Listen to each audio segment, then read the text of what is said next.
Tiens, ça. Voilà.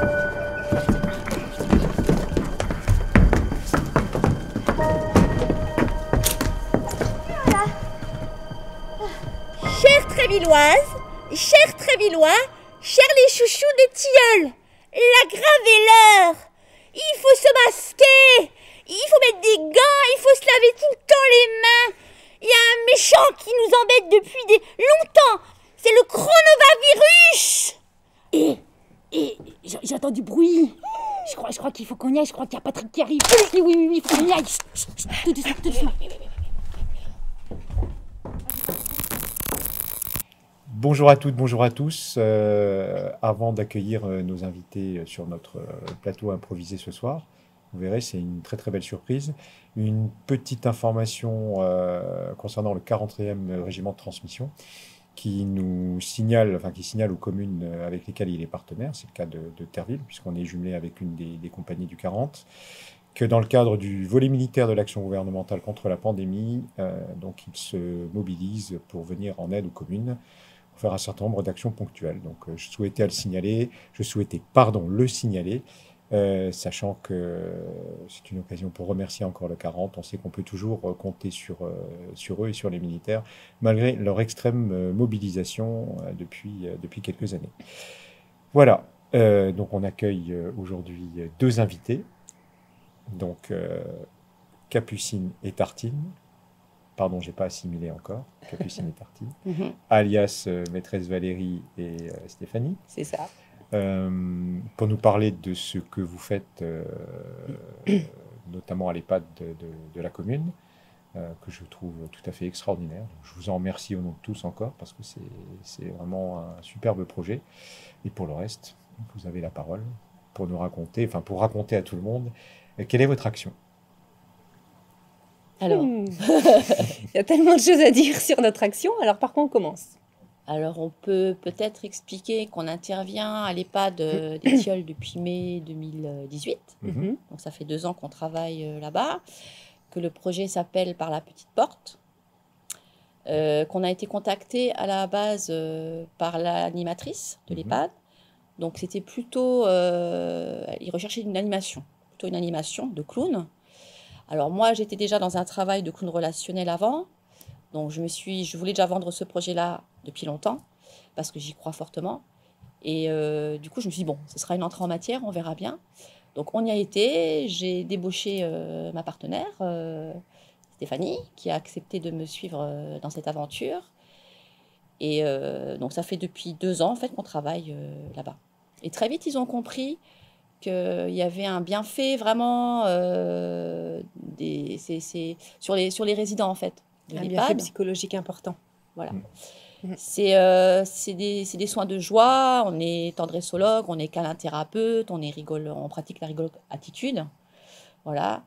Et du coup, ce qui est vraiment intéressant, c'est que c'est un projet qui évolue depuis, parce que l'équipe soignante s'interroge vraiment par rapport à la manière de nos interventions. Donc là, en ce moment, ce qui se passe, c'est que quand on va à l'EHPAD, on a une liste de résidents ciblés par l'équipe soignante. Donc, ce sont des gens qui ont vraiment des pathologies graves, qui sortent plus du tout de leur chambre, qui sont complètement alités, et aussi pour les nouveaux arrivants. Du coup, on a ces personnes ciblées, on fait ces petites visites-là avant, et après, comme on avait commencé par l'animation, on ne peut pas oublier les autres qu'on a rencontrés avant, donc on intervient après, plus, on va dire, dans l'animation. Voilà. Donc, on va faire du chambre en chambre. Donc, on va rentrer vraiment dans la chambre. On va être en intimité avec la personne, parfois la famille qui est là pour rendre visite. Et c'est là qu'intervient le gros côté relationnel. Parce que souvent, ce sont des gens qui sont là, qui sont là sans être vraiment là, en fait. Ils ont le regard dans le vide, ils réagissent parfois très peu. Et au fur et à mesure de nos interventions, ils nous reconnaissent, ils réagissent de plus en plus. Alors, c'est parfois pas grand-chose, hein. Ça va être un son, ça va être une larme, ça va être un sourire. Mais c'est une grande réussite. Et quand la famille qui est présente voit la personne réagir, une dame qui a chanté avec nous qui ne sortait vraiment plus aucun son et qui chantait avec nous, la famille disait franchement bravo et merci parce que ça fait du bien de l'avoir comme ça. Voilà. Donc c'est le côté relationnel de chambre en chambre dont elle vous parle qui a fait que petit à petit on est passé de clown d'animation à clown relationnel. Ouais. Voilà. C'est aussi une méthode qui a été inventée par un monsieur qui s'appelle Christian Mouffard, pardon, qui est clown relationnel depuis 40 ans à Liège. Moi, j'ai été me former là-bas. Donc moi, j'ai rien inventé du tout dans ce truc-là. Je me suis inspirée de cette formation-là. Je me suis beaucoup inspirée aussi de clowns du Québec qui pratiquent ça. J'ai regardé plein de choses sur Internet qui existaient par rapport à ça. Et ces clowns québécois m'ont bien inspirée parce que ils s'intéressent en fait aux personnes qui ont vécu la guerre et l'après-guerre. Donc des gens qui sont en EHPAD.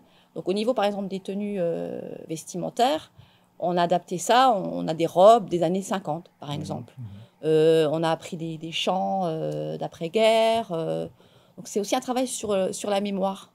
Et ces petites choses-là nous permettent d'entrer en relation donc, avec les résidents. Vous pouvez nous en dire peut-être un peu plus sur cette méthode de clown relationnel? Alors, alors moi, je parle par rapport à ce que moi j'ai compris et ce que je vis sur le terrain, voilà, en m'étant inspirée de plein de trucs. J'ai appelé ça par la petite porte. Par la petite porte, en fait, c'est ce petit passage qui se crée au moment où les gens se rencontrent. Par exemple, quand on s'est rencontrés, avant, on est passé par cette petite porte-là. Donc, c'est un petit moment de passage qui va permettre de créer du lien. C'est connaître sa vulnérabilité et admettre aussi la peur de l'autre. Et à partir de là, il se passe des choses très infimes dans ce moment-là. Et une fois qu'on est passé par cette petite porte et qu'on arrive à l'ouvrir, eh ben, on peut entrer en relation donc, avec la personne qui est en face de nous. En l'occurrence, le clown, son boulot après, c'est d'être en empathie corporelle ludique avec la personne. C'est-à-dire de prendre sa posture corporelle, de ne pas être dans l'imitation. Surtout pas d'infantilisation non plus avec les personnes âgées, mais de prendre sa posture corporelle, d'adopter souvent un langage non verbal, parce que ce sont souvent des personnes qui n'ont plus le langage verbal. Et à ce moment-là, comme disait Stéphanie, il peut se passer des petites choses, mais vraiment très infimes, qui peuvent s'ouvrir et après, voilà, c'est que du bonheur. J'imagine que vous avez déjà vécu, depuis le début de votre expérience à l'EHPAD, des grandes aventures humaines avec des résidents que vous avez vus et revus. Ah oui. On a vu, oui, des choses même très intimes. Une fois qu'on a leur confiance, ils nous racontent leurs petits secrets. Et c'est important pour eux parce qu'il y a certaines personnes qui ne reçoivent pas ou très peu de visites. Et c'est vraiment des gens qui sont très seuls. Donc les tilleuls font plein de choses, font plein d'animations, font plein de choses, mais les personnes que nous avons dans notre liste, ce sont des personnes qui souvent ne veulent pas sortir de la chambre. Donc elles ne cherchent pas le côté social, le côté... non. Alors du coup, une fois qu'on arrive à passer par cette petite porte, une fois qu'on arrive à avoir leur confiance, alors là, oui, ils nous racontent leurs petits secrets, ils nous racontent des histoires de leur enfance, de leur mariage, vraiment des choses très intimes. Et là, ça c'est que du bonheur parce que du coup, c'est pour eux se rappeler des choses, ça fait ressortir des émotions et puis elles aiment ça, quoi. Elles aiment bien raconter leurs petites anecdotes de vie. Alors le clown, il est dans une posture, dans une émotion positive. C'est de la joie, c'est du rire. Mais il faut savoir aussi que cette émotion de joie et de rire peut apporter d'autres émotions aussi. Donc des fois, il y a des choses plus tristes ou des colères qui sortent et c'est bien aussi. Voilà. Donc je vous le disais en aparté tout à l'heure, je suis très impressionné. Je trouve que c'est un travail qui est vraiment extraordinaire. Voilà. Merci. Ce que je peux encore dire, c'est qu'il y a d'autres interventions que vous faites de cette nature-là dans d'autres environnements. Oui, tout à fait. Peut-être pouvez-vous nous en dire un petit mot. On intervient. Alors, tu as la main. Parce que dans un duo, il y en a un qui a la main. Ce serait définitivement Tartine pour moi maintenant. Alors, tu as la main, Tartine, vas-y. Donc, en fait, on intervient également Complètement à l'inverse pour les enfants hospitalisés, donc pour l'association de Docteur Sourire, où là on intervient à l'hôpital du Grand Est, donc Thionville, Forbach et Metz, et on intervient de chambre en chambre auprès des enfants hospitalisés. On fait de l'aide aux soins, on peut participer également à des actions en soins palliatifs au domicile. Et donc c'est complètement l'opposé en fait. Là c'est vraiment les enfants de 0 à 18 ans et c'est différent. Qu'est-ce que tu en penses? Alors, au niveau du clown, Au niveau, oui, au niveau du clown, c'est différent. c'est différent. Alors voilà comment moi je vois le truc. En fait, face à un enfant, le clown hospitalier, le clown, il est plus dans un compagnon de jeu. Il va adopter la manière d'être de l'enfant. L'enfant, c'est très spontané, ça a des émotions comme ça. Donc c'est plus un compagnon de jeu. Et alors qu'avec une personne âgée, c'est plus à côté, on va dire, familial. Ils ont un vécu, ils ont une expérience de vie. Ne jamais oublier que c'est des adultes. C'est des personnes âgées, mais c'est des adultes qui ont un passé et qui ont été responsables, enfin qui sont responsables, qui ont été responsables, qui ont eu une vie avant. Et voilà, moi je vois les choses en tout cas comme ça. Et dans les deux cas, ce sera toujours de l'improvisation. En tout cas, le clown va toujours improviser. Il n'y a pas de mise en scène au préalable, il n'y a pas de travail sur qu'est-ce qu'on va faire, qu'est-ce qu'on va chanter, non. En fait, on rentre dans la chambre, que ce soit à l'hôpital ou que ce soit à l'EHPAD, et là, Ouais. on ne sait jamais ce qui nous attend. Mais alors, comment vous en êtes arrivés à cette activité l'une et l'autre? T'as la main? Alors moi, C'est probablement les hasards de la vie. Mais... Non, alors moi, c'est mon histoire de vie qui m'a amenée à faire et maintenant à être clown. Je suis aussi clown de théâtre. J'ai fait pas mal d'activités artistiques avant, donc j'étais toujours plus ou moins dans le domaine artistique en tant qu'amateur. Et puis à un moment donné, je me suis dit, il faut que tu passes à autre chose. J'étais plus à ma place en tant que maîtresse d'école.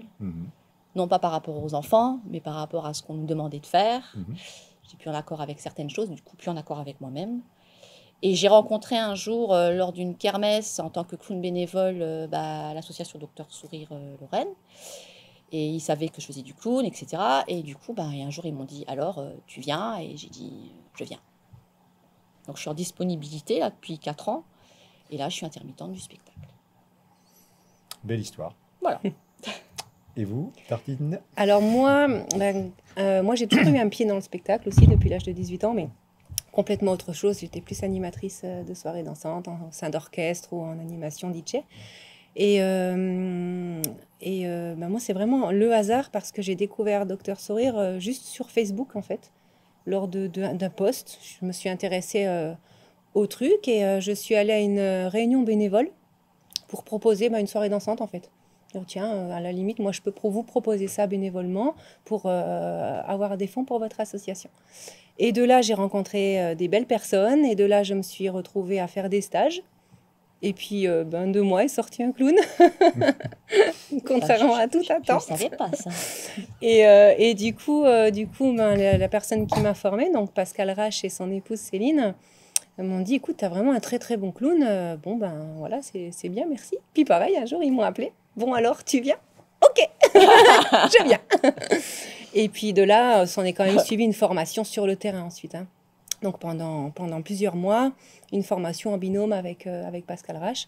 Et puis une fois que lui estime qu'on est complètement dépendante, à ce moment-là, indépendante, à ce moment-là, il nous fait tourner avec d'autres clowns, voilà, sans qu'il n'ait plus nécessairement qu'il soit là. Voilà. Et donc, en ces temps de confinement, comment ça se passe pour vous, pour vos activités? Moi, c'est mort. Mes spectacles ont été annulés. J'avais des dates de prévues. Et je suis une jeune intermittente, donc c'est compliqué déjà pour moi d'avoir un réseau. Donc là, au niveau des spectacles, pour l'instant, ils sont annulés. Je travaille depuis 2 ans, je travaille sur un solo de clown et sur un duo de clown. Bon, voilà, ils sont là, les spectacles, mais je ne peux pas les jouer. Et puis, les visites avec Docteur Sourire sont annulées aussi, et les visites en EHPAD aussi. Donc, ce que je fais des cours de danse, de sophrologie, de pilates, de yoga par Internet. Je continue ça parce que je l'ai toujours fait. Donc, je me fais un planning par semaine par rapport à ce que j'ai envie de travailler.